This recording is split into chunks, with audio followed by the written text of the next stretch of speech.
महाराष्ट्रातील कानाकोपऱ्यातील राजकीय, सांस्कृतिक, क्रीडा, शैक्षणिक, आर्थिक, आध्यात्मिक, सामाजिक व गुन्हेगारी वृत्तांचा आढावा देणारं न्यूज चॅनल म्हणजेच ब्रेकिंग न्यूज लाईव्ह नाशिक। आम्ही दाखवतो देशाची सत्य परिस्थिती। प्रभाग क्रमांक 11 मधून भाजपकडून सविता काळे, बाळा निगळ, मानसी शेवरे, सोनाली भंदुरे रिंगणात।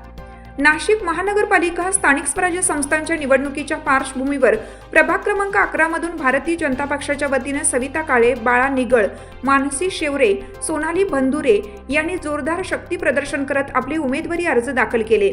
यावेळी मोठ्या संख्येने पक्षाचे पदाधिकारी, कार्यकर्ते व समर्थक उपस्थित होते।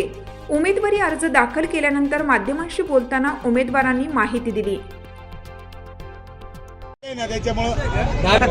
आज नाशिक महानगरपालिकेच्या पंचवार्षिक निवडणुकीची पडघम सुरू झाला असून आज या ठिकाणी देशाचे पंतप्रधान आदरणीय नरेंद्र मोदी साहेब, या राज्याचे मुख्यमंत्री देवेंद्र फडणवीस साहेब आणि या नाशिक जिल्ह्याचे कुंभमेळा मंत्री गिरीश भाऊ महाजन यांच्या आशीर्वादाने प्रभाग क्रमांक 11 मध्ये भारतीय जनता पार्टीची अधिकृत उमेदवारी मला मिळाली। सर्वप्रथम मी पक्षाचे नेते, या पश्चिम विभागाचे आमदार सीमाताई हिरे यांचा आभार मानतो, सर्वच पदाधिकाऱ्यांचे आभार मानतो आणि या ठिकाणी आदरणीय आमच्या भगिनी सविताताई काळे, त्यानंतर सोनलताई भंदुरे, त्यानंतर मानसी योगेश शेवरे व मी स्वतः आम्हाला पक्षाने अधिकृत उमेदवारी दिलेली असून पक्षाचा अजेंडा आणि या महाराष्ट्रात नव्हे भारतात या पक्षाविषयी असलेली एक सद्भावना आणि विकासाचा मार्ग आम्ही प्रभाग 11 मध्ये गेल्या अनेक वर्षापासून सीमाताईंच्या माध्यमातून या ठिकाणी कामं होत आहे आणि नाशिक महापालिकेच्या माध्यमातून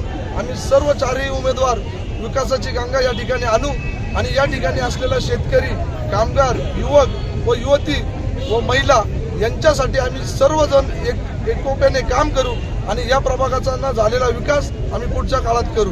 भारतीय जनता